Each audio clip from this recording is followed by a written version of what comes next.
Hello, and welcome to the Season 6 premiere of No Wrong Choices, the Career Journey podcast.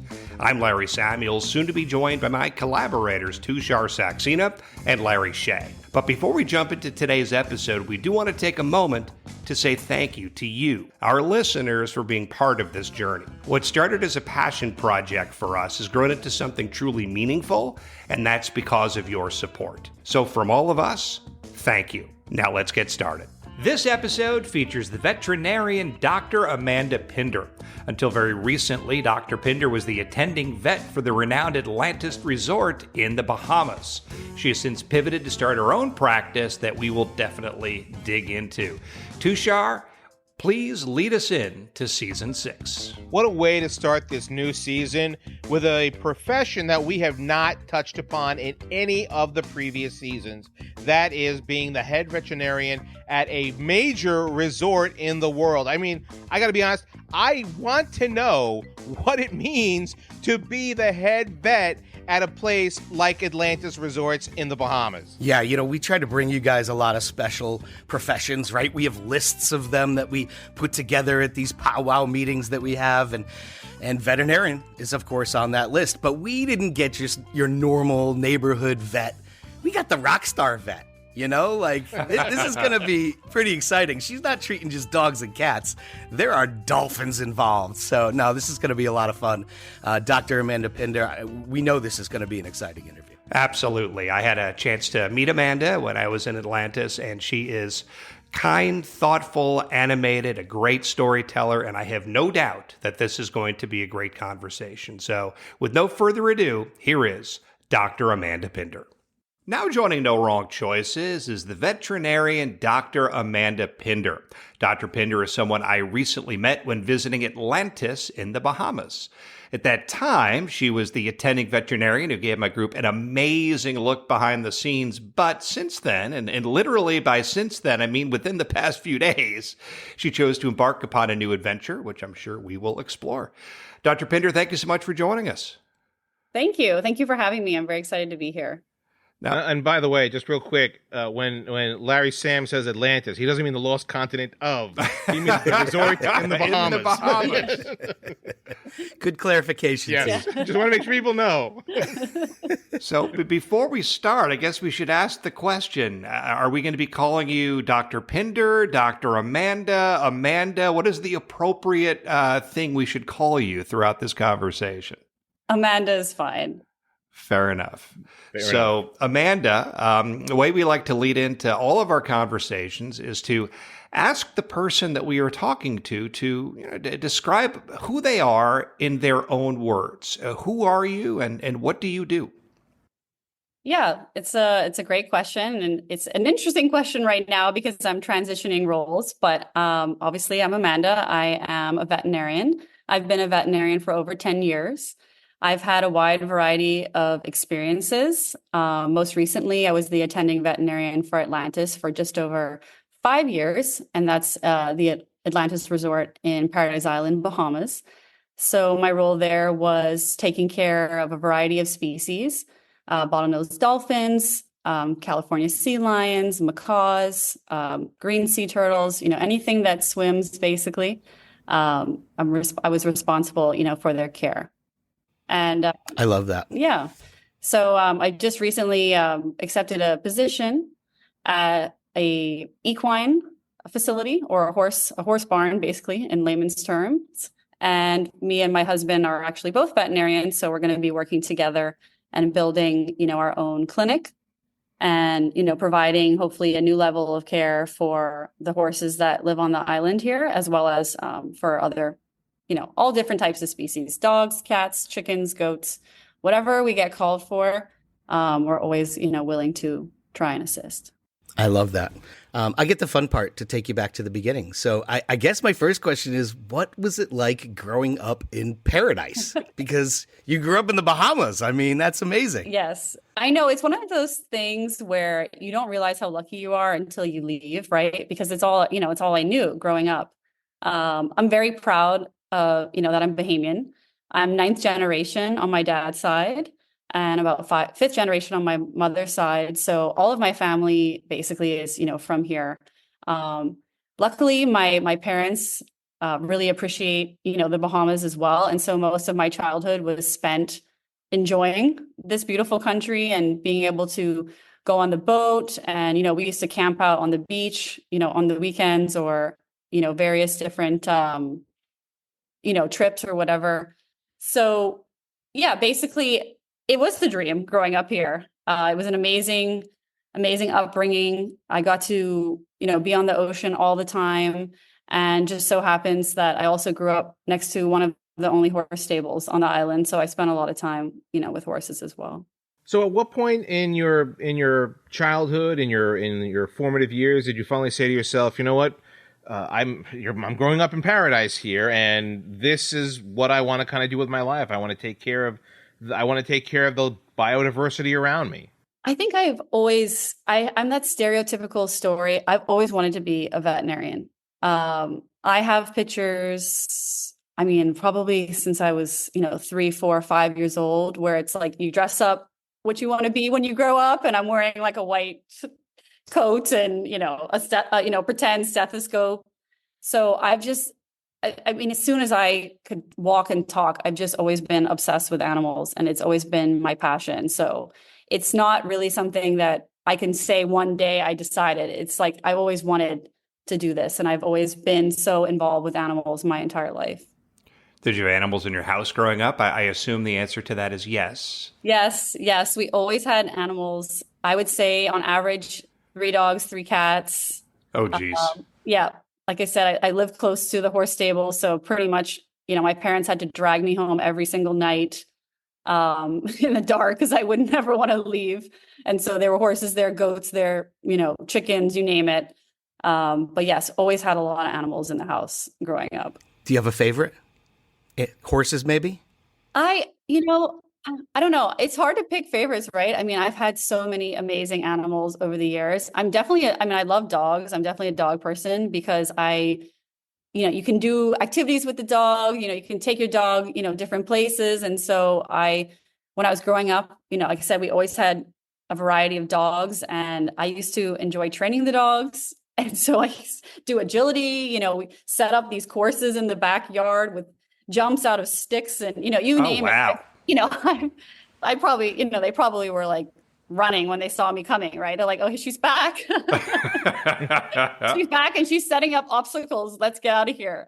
So yeah, I spent all of my free time basically dealing with, and playing with our animals. So you're that young and there's no eureka moment, but that this is the path that you're going to travel, basically. Mm-hmm. The first thing I always ask when it comes to either a doctor or vet, so you weren't squeamish at all? Like, did you really know what this entailed? Like blood and surgeries and, it's a hard road. Yeah, for sure. I mean, that's definitely like a, weeding out process for a lot of people. A lot of people can't deal with that side of it. At a pretty young age, about 12, 13 years old, I started going into a veterinary clinic in the summers. And again, I think my parents were kind of hoping, they're like, oh no, she's not going to be able to handle it. Right. And I was like in the surgery, like totally unfazed. People were like, other students that were my age, like, 13, 14 years old, they're passing out. And I'm just like, what do you want me to do next? So Nice. It never really was an issue, for me. I just totally was like trying to learn and absorb and just kind of understand everything that was going on. So how did you focus those dreams and aspirations? 12, 13, you're working in different clinics. I assume you picked a college that was geared towards this. How did you pursue it? Yeah, I mean, definitely the hands-on experience was huge for me when I was younger, because obviously, you do need to know if you can handle doing surgery and sure, just seeing like if it is something that you want to do. So doing the various veterinary clinics, as well as, again, always being at the horse stables, that was a huge part of my life. And whenever we had veterinarians visiting to the island to deal with the horses, like specific surgeries and stuff, I was always there, helping or watching or whatever it was I can do at that time, whether I was 12 or 18 or whatever age it was. And then once I, just, obviously when I was applying to colleges, I went in knowing that, I wanted to go to veterinary school. So yeah, originally I always wanted to go to University of Florida, but interesting story, my guidance counselor did not send my transcripts. So they declined my application, and it was like a real, it was a big, it was a big deal for me then. I was Of 18 years course. old, and I thought my life is over. I'm never going to go to vet school, whatever, right? So I got University of Tampa, where I originally went, had a rolling admission. So I interviewed with them, they accepted me. And obviously hindsight is everything. And I think that I'm very lucky that I went there first because it was a smaller university. And then I did end up transferring, to University of Florida because they have a stronger, pre-veterinary kind of animal biology program. But I think I would have been really overwhelmed if I went to University of Florida first because it's a large university. And like my graduating class had like 61 people. Oh, geez. So, Wow. so Wow. I was coming from, an island where everything is small, easygoing, you get to speak to all your your teachers all the time. And that's kind of how it was when I went to University of Tampa. It was, a little bit bigger, obviously, than my high school, of course, but, it was kind of like a stepping stone. So for me, at the time I was frustrated and I said, I really didn't want to, go there, but it was an amazing experience. And it was a nice transition, to, my next kind of adventure or opportunity at University of Florida. So this is normally where I would say, were you a good student? But I'm going to skip that question because I don't think you could do this profession if you're not a good student. But I do want to ask you about how they approach the anatomy of all the different animals, because obviously a parrot is very different than a dog, which is different than a horse. A doctor has a human patient, and humans are relatively the same. You have gazillions of animals that you need to know their anatomy. How does that work? Well, what I always tell people in general, and even like I get veterinary students that shadow me, it's like, you never stop learning, right? You can't get through all of these things in veterinary school. You just don't have the time, right? You focus on the primary species that you're going to see, the most of, which is typically dogs and cats, and then, a little bit of horses and, cattle and so on and so forth. But really and truly, you have to be motivated to figure and learn these things out on your own, because you just won't get it all in the, 8 years of education that you're going to get. And it's, it's a lot. It's a lot to take in. So a lot of it has to be self-directed. And that's kind of how my life has been, interestingly enough, is that I've pivoted and I've kind of been in different roles. And then I've had to say, okay, I've got to put all my energy into this and make sure I'm learning about all the different nuances and intricacies. But that's what makes it, fun and challenging. Did you have a mentor who then kind of took a shine to you and recognized the fact that, you had what it takes to make that next move? Yeah, absolutely. So the veterinary clinic that I originally, started volunteering at when I was 12, I was still friendly with the veterinarian there. He's amazing veterinarian and was a huge mentor to me. He wrote my recommendations for veterinary school. Yeah. And I think, obviously for me, I didn't realize it, but from a very young age, I think he knew that I had potential. And so he did, I feel like, really put a lot of energy and time into explaining things with me, which is, it's just, you can't replicate someone like that. That's just so valuable to be able to have a mentor and someone who, think about it. I'm 12, 13. Like, right. Yeah. Look, we say it all the time here. Mentors need mentors. Yeah. Right? Like, who wants to talk to some 12-year-old, about all this, intricate things that they're doing in surgery? But he did. And he always took the time, to explain things to me when I had questions and show me things. And, so yeah, it was such a valuable experience for me. And I see him now and he's always so proud of me. And I'm so lucky that, I had him, as a mentor in my life at that time. That's wonderful. I want to dig into the training a little bit more. So you go from the island to the University of Tampa, and what is the training process for a veterinarian? Are you doing undergrad and then you're doing medical school? Like what is the training that you're going through? Yeah, it's pretty similar to a medical school type situation. So you do your undergraduate. Most people, you can do, a variety of different options, depending on which veterinary school you're trying to get into. But most of them, you can do either general biology or animal biology. My path was animal biology. It's a little bit more specific, and you can kind of get into the nitty gritty of obviously horses, dogs, cats, whatever it is that your school is focusing on. And then you apply to veterinary schools. And that's obviously I would say, the most nerve-wracking process of the whole Of thing. course. It's extremely competitive, much more competitive than human medical schools, because there's so Interesting. few schools that, that are in the United States and North America in general. So yeah, your chances of getting in, I think it's like, at my time, it was like 6 to 8% or something of people that apply get in. Wow. So, you just kind of go into it thinking like, well, I'm probably not going to get in, but I'm going to give it my best shot. So for me, I can't even explain to you the day that I got called, it was just like, I couldn't believe it, because you get told so many times, well, you probably, might not get in and you may not. And, believe it or not, you asked earlier about being a good student. I was a good student, but I wasn't a 4.0 student.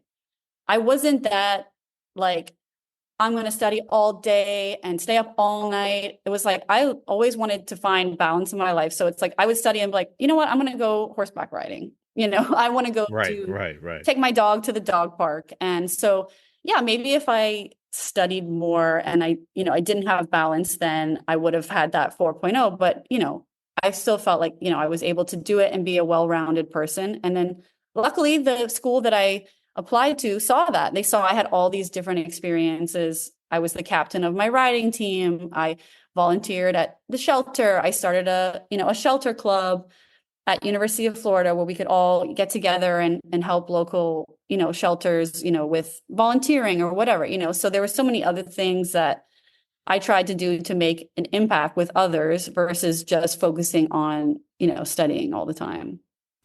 All right. So you're saying you're telling us that a very small amount of people get into a very small amount of schools when it comes to veterinary sciences.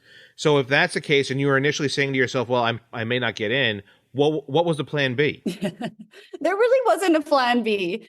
I was determined. I was like, okay, if I don't get in this year, I'll try again next year. Maybe I'll get a master's degree in, equine science or, equine nutrition or something like that, and then try again. There really wasn't, a plan B, because that's all I had, focused on, for most of my life. And yeah, I just wasn't going to take no for an answer. I love that. But I never really even thought about the fact that there's so many fewer schools, and it's so much more difficult than a medical school, because there's medical schools all over the place. That's just really interesting. I guess when you get into veterinary school, my first question would be, my patient can't talk to me. How do I figure out what's wrong with them? Like, is that what they're teaching you? Like literally, like class 101 of vet school, figure out what the problem is, Who is your Dr. Doolittle? Yeah, exactly. That's funny. It's a good question. I remember first year, we actually had a lot of client communication classes, because a lot of it too is like, a lot of veterinarians come in and they're like, I just want to work with animals. And I think, at the beginning, you kind of forget, you need to be able to speak to people and you need to be able to communicate with them and ask the right questions, because also too, yes, you can't speak to your patients. So how do you extract the information that you need from the owner? And in the case of, say Atlantis, where I worked for the last couple of years, we rely heavily on the trainers or the behaviorists, and those persons have a very close relationship with the animals, and they're interacting with them, all day. So what are the questions that you ask to to get the information, how's the animal been acting? What is it doing after it eats? Is it throwing up after it eats? What is kind of going on? And obviously just developing your clinical skills, obviously, as well, is extremely important. Doing a good, physical exam and being able to, interpret, your findings and then, go on from there. Do people specialize going through that process, or it's really just not a thing? People do specialize. Yes, absolutely. So there's tons, there's more and more specialties being established. Obviously, in human medicine, most of those specialties have long been established. But in veterinary medicine, some of them are still being, in terms of like the colleges that are going to accredit people to get certain specialties, some of them are still being developed. But there's like veterinary radiologists, veterinary ophthalmologists, veterinary internal medicine, small animal, veterinary internal medicine, large animal. So yeah, there's quite a few specialties. And it was something that I considered, but that's another 4 years of training. So for me, I just decided I want to kind of get in there and kind of figure out where I fit in and go from there. And luckily for me, it worked out. But I have a lot of amazing friends that specialized, and they get to do what they love as well. Just ophthalmology, for example. I'm actually going to be doing some ophthalmology exams with our ophthalmologist tomorrow. So he's been a great mentor and friend to me as well. So yeah, there's lots of different specialties. Tushar asked about a plan B.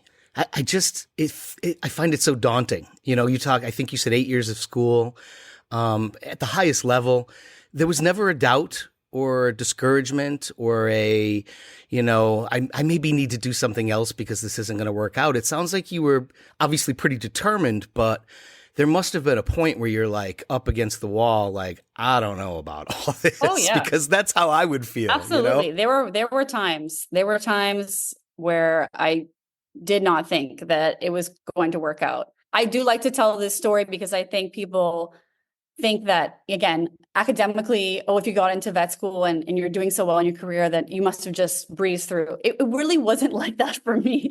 I had setbacks. One in particular that I always tell is that I failed organic chemistry.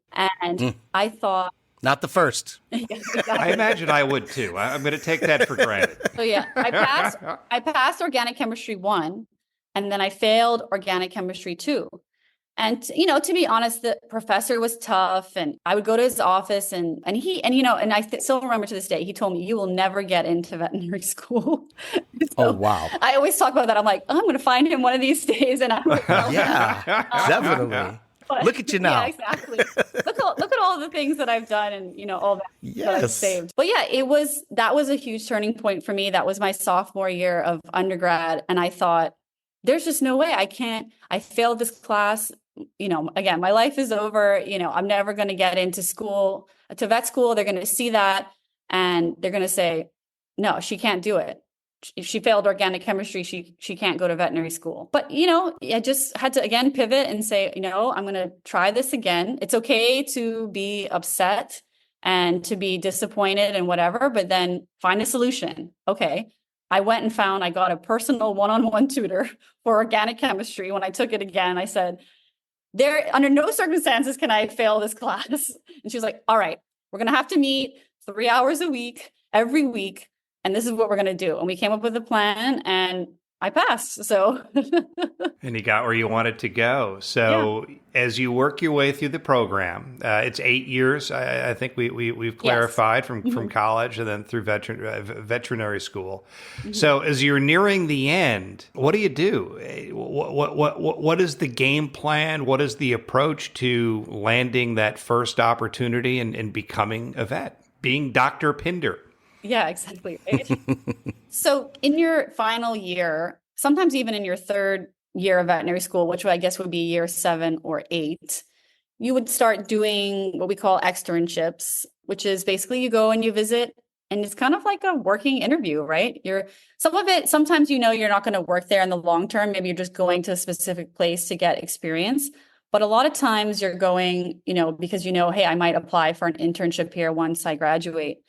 And so basically that's what I did. I just did quite a few externships in my last 2 years of veterinary school. And then I decided upon, my top 3 or 4 choices where I wanted to go for my internship. And I just made it clear when I went to my top choice. I said, this is my top choice. This is where I see myself doing my internship. And, I hope that you guys would, see the value in me and see that I'm a hard worker. And yeah, luckily for me, I was able to get that internship that I wanted and gain that valuable experience. So where was that?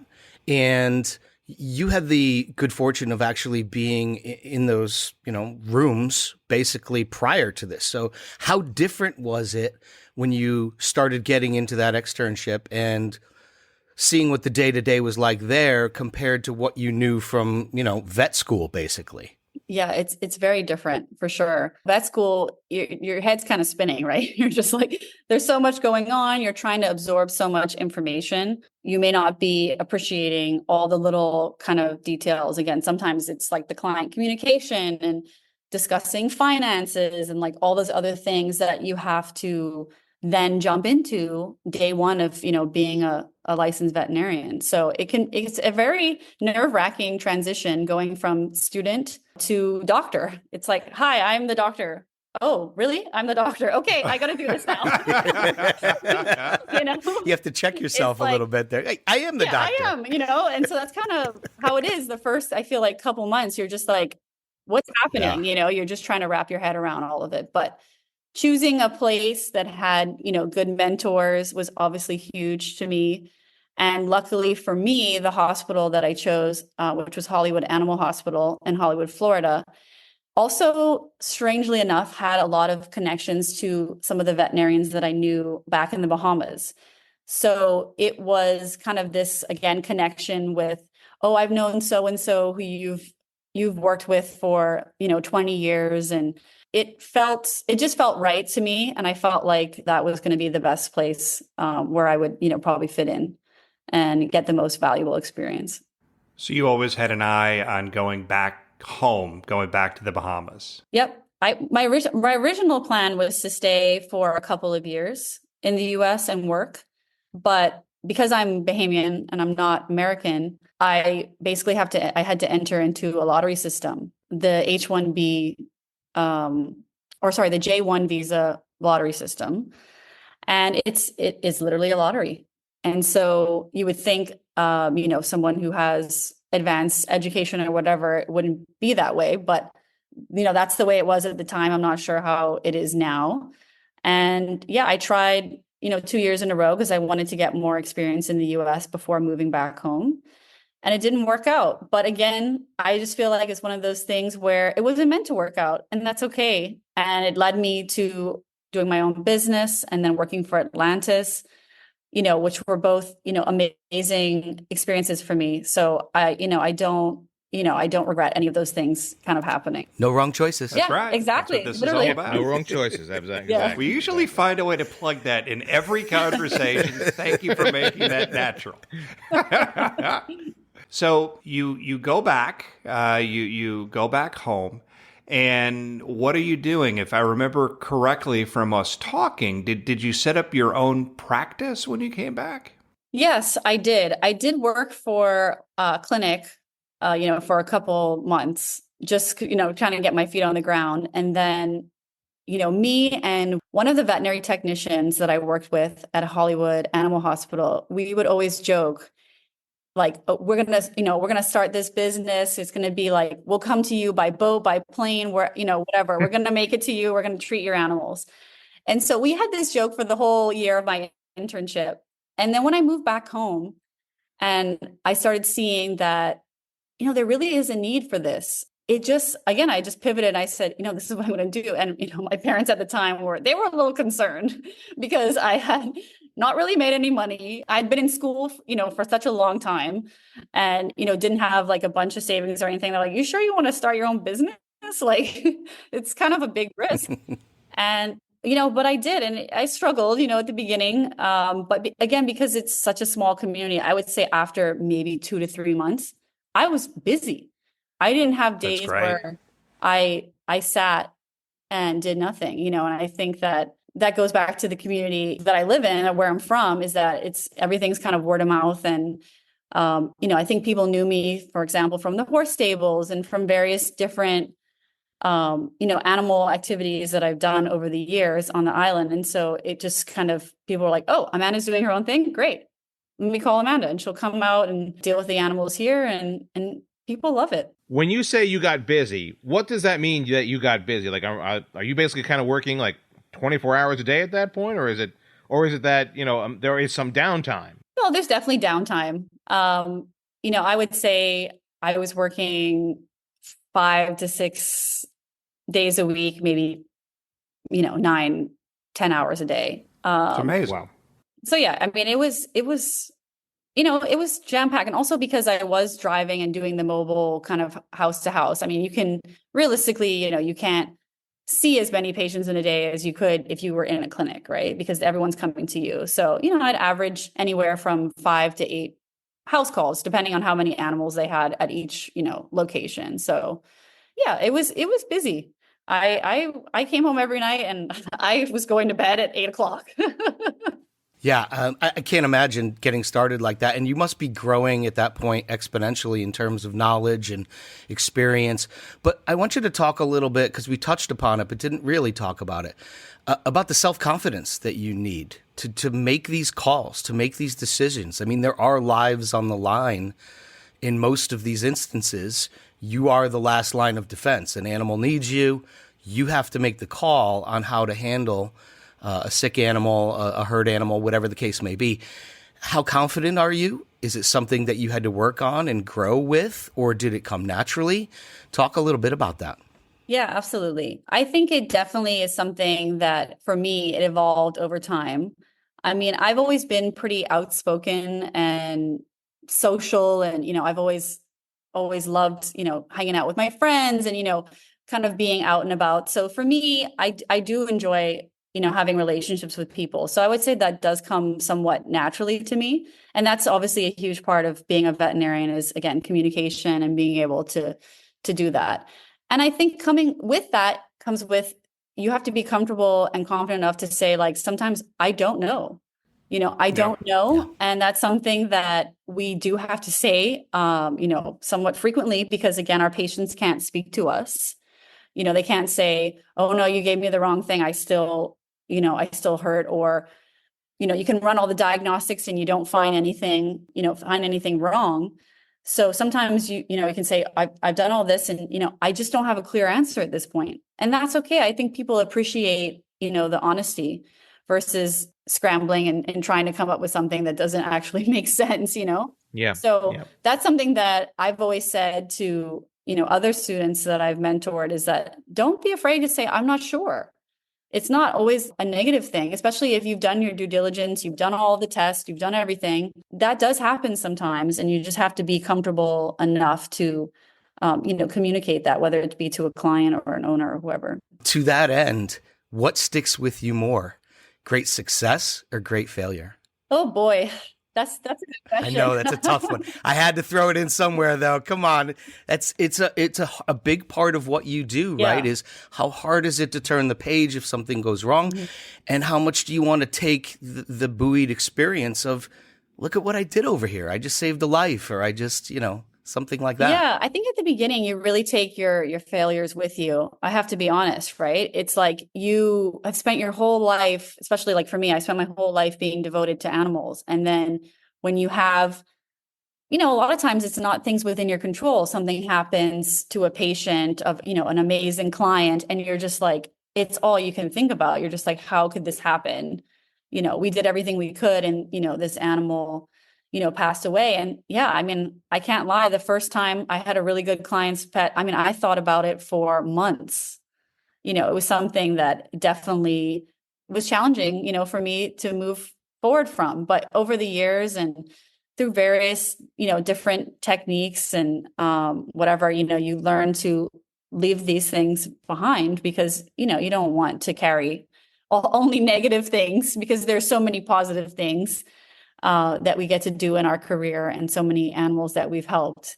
But yeah, it can definitely weigh heavily on you, for sure. Knowing where you're based in the Bahamas and knowing the type of roles that you've had, have you been involved with the rescue of an animal that has been a standout experience for you, a really special experience? Yeah, absolutely. My original kind of entrance into marine mammal medicine with the stranding network in conjunction with Atlantis was the stranding of a Atlantic spotted dolphin, whom we named M&M, and the found out later on that he was already documented as Lambda. Basically, this dolphin stranded in the Berry Islands, which is another set of islands in the Bahamas, north of Nassau, where I live. And I had just literally signed up 2 weeks prior to say, I want to volunteer, I want to help. Let me know what's going on, and I'll make myself available. And so 2 weeks later, they call me, a dolphin stranded. He's on a beach in the Berry Islands. Can you come? I said, sure. Called on my clients, explained to them. They're like, oh my God, please go help. So I go. I'm going to save dolphins. Yeah, exactly. They were like totally fine with it. They're like, Fluffy can wait for his vaccines. Go save the dolphin. So I went, and anyway, long story short, I was able to learn how to get a blood from a dolphin and give an injection to a dolphin, all those things that I had never had the experience of. And again, you don't get that in veterinary school, as one can imagine. Dolphins aren't patients that come into a hospital routinely. So I got to learn a lot on this animal and assist with rehabilitating him and getting him back out into the ocean. After about 60 days, he was released. Now, the crazy part about this story, which is literally, I'm never going to be able to top this story ever again in my career, is we then, years later, I believe it was four years later, me and my husband are in the area, in that kind of Berry Islands or Bimini area where we know those particular dolphins live. And we go there. I said, wonder if we're going to see M&M. Let's go out on the boat and try and, do like a dolphin, tour where they take you to try and look for the dolphins. We go out on this boat, 20 minutes in, we see a pod of dolphins. We get in the water. M&M swims right up to me. Wow. Oh my goodness. There you go. Wow. That's amazing. Make this up. I have goosebumps now. I've told this story 100 times, and it still is just the most incredible experience. I can't explain to you. I mean, the way I was screaming, the boat driver thought I was drowning because he didn't know what was going on. I was just screaming at the top of my lungs. It's Emma. Not good to do in the water. Don't do that in the water. Too many people have seen Jaws. They thought I was like being attacked by a shark, And oh my God. Luckily, my husband was there, and he's an avid underwater photographer. And so we got photos. Basically has this distinct hole in his dorsal fin from where his satellite tag was, since, it's since dropped off, but he has a very distinct scar on his dorsal fin. And yeah, he swam right next to me, and we have photos of that. And I can't even explain to you what it's like to save an animal like that, put it back in the ocean, and 4 years later, see this animal.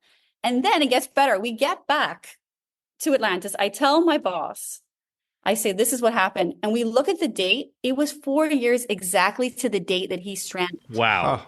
Come on. I can't make it up. That's what I'm saying. That's amazing. It's almost like a birthday, amazing. for God's sakes. Yeah. Really insane story. And just like, that's the story. What, I tell people, it's like, that's the type of experience that makes all the stress worth it, right? Like, you worry about your patients so much. You want them to do well. And, especially when you're dealing with this magnificent animal and you're putting it back in the ocean, you're like, oh my goodness, I hope nothing bad happens to you. I hope you live an amazing life. And he did. And he's, we think he's still out there.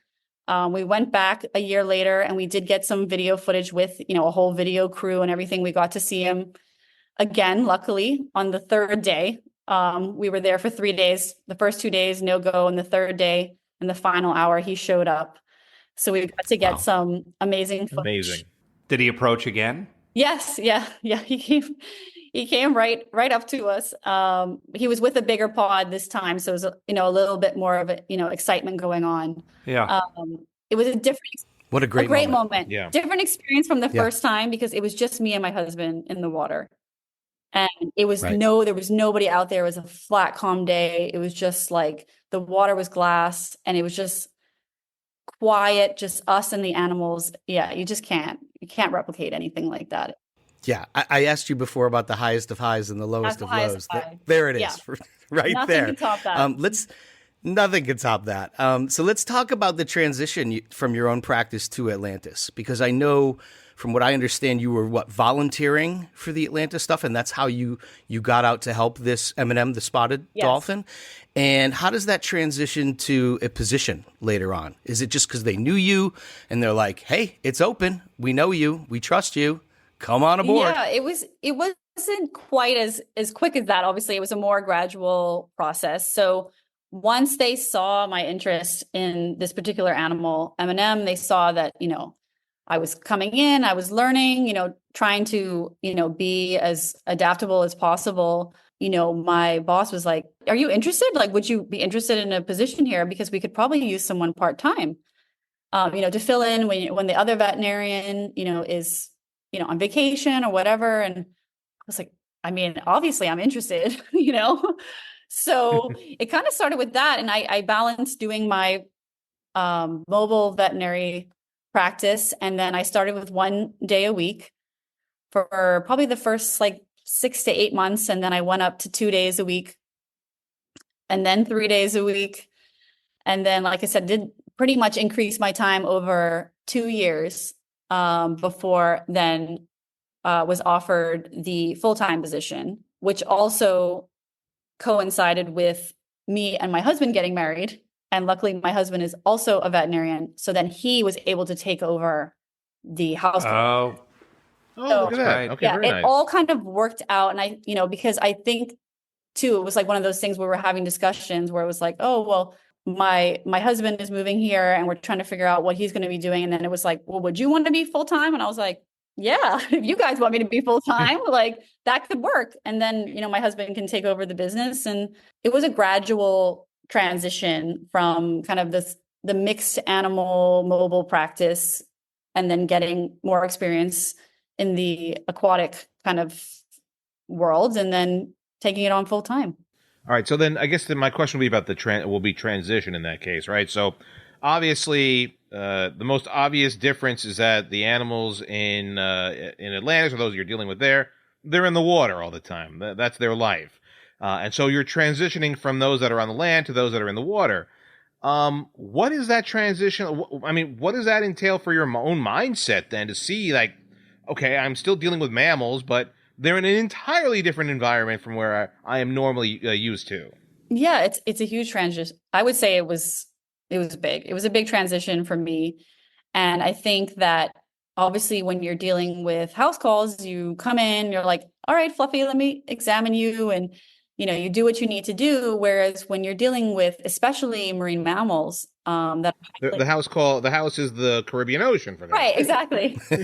when you're dealing with intelligent animal like marine mammal like a bottlenose dolphin or a sea lion, you have to exercise patience because everything that, especially in a facility like Atlantis, is done through positive reinforcement training, right? And so the animals are trained to be able to give the behaviors that you need to, say, get a blood or to do an ultrasound or whatever it is. So, sometimes it's like you're having to plan these things weeks in advance. It's like, okay, we want to do this on this particular animal. Now you guys have to kind of take it and start the training. So it's so much different from the other types of medicine that I was doing prior to coming, and really just having to understand the whole operation and how everything works. But I would say it was such an amazing experience to see how much time and energy goes into training these animals and how intelligent they are and how you don't, even from now I'm transitioning back, to doing, more small animal and, different things with horses. And I think that the experience that I have has taught me that exercising patience, with these animals is extremely important because it makes it a positive experience for them as well. We don't want them to be, it's like that famous thing, like the vet comes in, all, the dogs are cowering and the cats are trying to run away, right? And I think that it's really changed my whole approach on how I think about veterinary medicine and how I think about my patients in terms of making everything a positive experience. And sometimes taking your time and say, okay, Fluffy's stressed out today. We can't get the blood right now. Let's pivot and figure out how we can, do it better, maybe in a different scenario. Whereas before, without having this experience with the marine mammals, I don't think I think about it the same way. I think it was definitely different.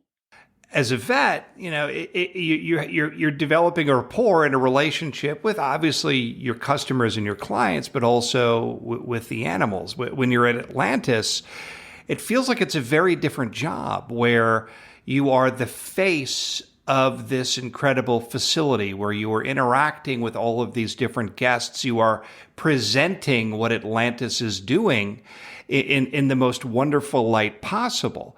How much of an adjustment was that for you? Yeah, I think it was a huge adjustment. I think the reality is that there's a lot of negative press on marine mammals under human care. And I think it mostly comes from misinformation and also just lack of education. As well as I always say to people, not all facilities are created the same. Atlantis is accredited by many different bodies, and we hold our standards to the highest level, right? So most people, I think, don't understand the level, of care that goes into these animals. And so I think that when I transitioned, like, to me, it made sense. But then, when you present that information to the public, you need to make sure that you're presenting it in a way where it's like, you're not just going to get someone's not going to take one soundbite and they're going to be like, oh, these animals are living in a prison or whatever, you know what I mean? Like they'll take something. Because you became an advocate in a way. Correct. Yeah. And like I said, there is a lot of criticism, kind of in this field. So you do have to think before you talk and make sure that, you're not going to say something that somebody can spin around and say, well, you said this, but really, obviously, you meant something different. So yeah, it took practicing and, probably driving, my husband insane, talking about things at home, talking about things at work. Obviously, I leaned a lot on my coworkers who have been there much longer than me. And have used to, the PR aspect of, having to answer questions about the animals and stuff. So for sure, it wasn't something that I took on, on my own. I definitely relied a lot on others to help guide me and, make sure that I wouldn't put my foot in my mouth. What are your feelings then on, let's say, as you said before, and I agree with you, I think that the notion of having like the average person, like the three of us, mm-hmm. interact with these animals, interact with these fish. It's paramount to kind of understand, get a better idea on the world we live in. Obviously, there has been and was a tremendous amount of controversy, let's say, around a place like SeaWorld. You obviously were the head of a large facility, not as big, maybe not as big as that, but as you said, you kind of had to advocate for that. So what are your feelings on places, let's say, like SeaWorld? I mean, are aquariums or large-scale aquatic facilities, aquariums, etc., are they as important as zoos for the average public to kind of wrap their head around and kind of see the world they live in? Absolutely. I think the thing that unfortunately never, it's just like with any news and media, certain things are always shared more because it evokes more of an emotion, I guess, or Sure. a response from people. And, the thing about places like SeaWorld, Georgia Aquarium, I mean, there's so many amazing facilities that, I mean, they do so much, they can't even put all of it out there, into the universe. I mean, they are rescue and rehabilitating manatees, sometimes whales, sometimes, I can't even begin to list the amount of things, that they're involved in, as well as they are advancing medicine in this field, which we don't know everything, right? And we're learning stuff every day. So they're doing studies on how a dolphin processes certain medications. And so that way, when there is a mass stranding event and people need to assist, we have a baseline of what we need to be doing, because again, there's so much that we don't know. So I think I could talk about this for hours, because there's so many things that, so many different areas that you can touch on, but the role of these facilities is, you can't even measure it. And I think that it's unfortunate that so many people think of them in a negative light, but without them, who is going to rescue and rehabilitate these animals that need assistance and advocate for them? And advocate for them? There will not be, it's not going to be a good situation, if we don't have these facilities to educate people and continue their conservation efforts. I read one of the most common misconceptions about veterinarians is that you guys are all wealthy. Everybody makes $1 million. Yes. Because as far as I'm concerned, whatever you get paid is not enough, because we need you. But I guess, would you find that to be true? I mean, I think about taking my pets to the vet, and it's a lot of money. But I think it's a misconception. I think most veterinarians are just happy to help. It's a job and they do well, but you're all not millionaires, and you should be, in my opinion. It goes to gas money. They're always on the move. Yeah, it is a career of passion. I will definitely say that. Yeah. I remember, depending on where you would work, so for example, when I worked in South Florida, you get these really emotional, heated kind of clients that come in and you're like, okay, here's the estimate for so-and-so. And, it's going to be $1,000 to do this emergency procedure or whatever. And they're like, how do you sleep at night charging all this money? And you're like, I'm sorry, I barely have a bed to sleep on. Okay. At this point, so you have to pay all the staff, you have to pay the electricity, you have to pay for all the supplies. I mean, there's so many things to running a business. People just never think about it in human medicine, because it's subsidized either by private insurance or, government assistance, right? And so when people get animals, I think they commonly forget that it is a privilege in many places in the world to have an animal, because it is expensive to provide care. Just if you were to have to pay cash for your hospital bills for yourself, you would be paying. You'd be saying the same thing that your doctor, right? You would be paying. I mean, I got a bill once, I remember, for an endoscopy, and for some reason, there was a mix up with insurance. They sent me a bill for like $16,000. I'm like, we should start charging more for our endoscopies. We only charge like $1,000. Did you call the hospital up and say, how can you people sleep at night? Yeah, exactly. Right? So yeah, it is definitely something that within the veterinary community, we do experience a lot, that people say, how can you charge this much? This is my child. And it's, this is my baby. This is my dog. And it's like, unfortunately, we all have to pay bills. And it's not even like, again, we're not millionaires. We're not making what the plastic surgeon makes, at the, Mount Sinai or whatever, whatever fancy hospital. We're just trying, to have a decent life and do something that we're passionate about. So yeah, it's a hot topic in veterinary medicine. Well, speaking of possibilities, you are pursuing a new one as you are transitioning away from Atlantis to establish your own practice, or I believe. What are you going to do next? Talk to us a little bit about your next adventure. Yeah. So basically, I'm kind of having a full circle moment.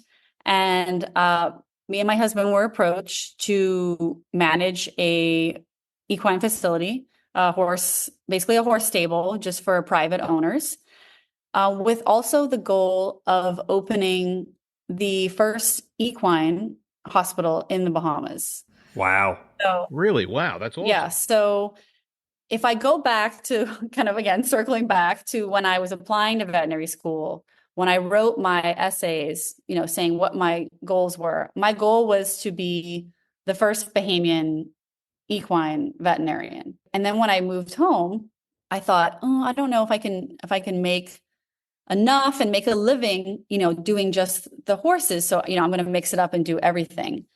And obviously, like we already discussed, it went well. now we have a group of individuals that, are bringing in very high level horses that they want to be able to provide the very best care.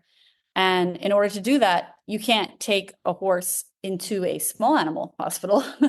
You have to build a hospital that can fit horses. Yeah.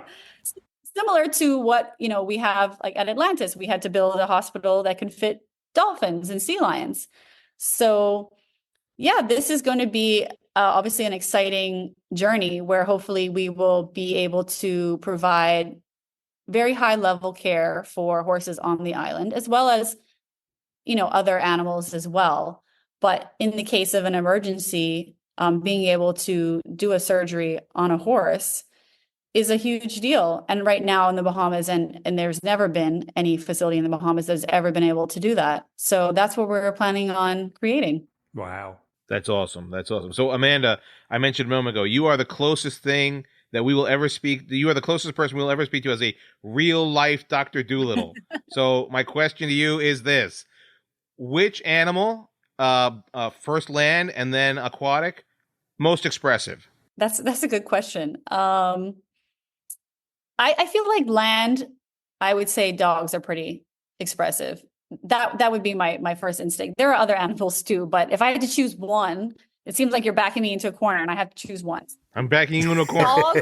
Dogs on land, and in the ocean, I would say dolphins, bottlenose dolphins.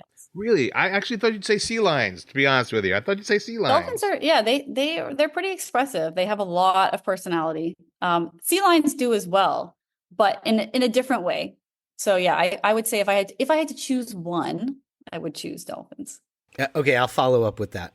I don't know if you know the author Douglas Adams, British author, wrote a bunch of fiction. Doesn't matter. Hitchhiker's Guide to the Galaxy, bunch of Thanks other for books. all the fish. He talks in his book about how humans are third smartest species on the planet, with dolphins being second and white mice being first because they lead us to all experiments and control our behavior and things like that. In your opinion, smartest animal in the world is? Yeah, I think I would say bottlenose dolphins. They're pretty.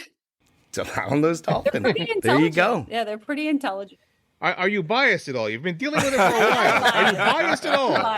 You know what? Maybe you guys will catch up with me in 5 years and I'll be working with like bats or something random, And that's the cool part about this job, is that you can kind of continue to pivot and explore new kind of avenues. But yeah, I'm going to stick to my answer, dolphins. And we're behind them, by the way. We're third. Yeah, exactly. No, I love that. I have a pin that I got that says "Thanks for all the fish" from that. There you go. There you go. You do know Douglas Adams, that's right? Very we love good. that. We love to sing that song at work. Perfect. So, Amanda, if somebody is listening who is a young woman, a young man who aspires to become a veterinarian and wants to get to a similar place to where you've wound up or where you find yourself today, what would you tell them? I would say the relationships that you make with people are extremely important.